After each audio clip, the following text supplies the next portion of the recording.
अब देखो तो जैसे जनगण है तो वो है को है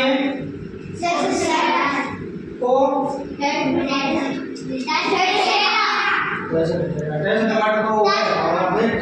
ये मां तो है को जैसे टमाटर को वो दो एक मां कोई है तो कहीं है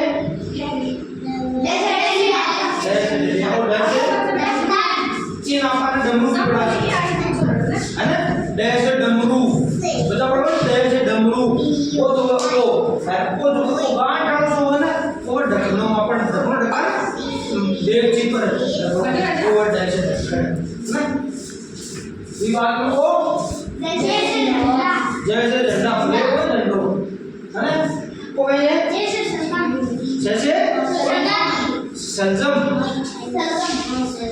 संजम तो जैसे षटकोण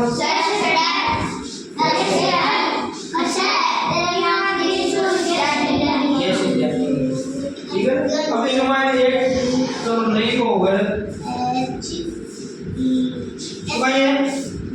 कौन सा और ऐसे ऋषि है ना और ऐसे ऋषि है और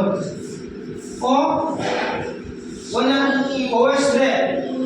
अरे सुनना आपको सुनना हिंदी में बोल रहे हैं तो चुका ही है तो अब भाई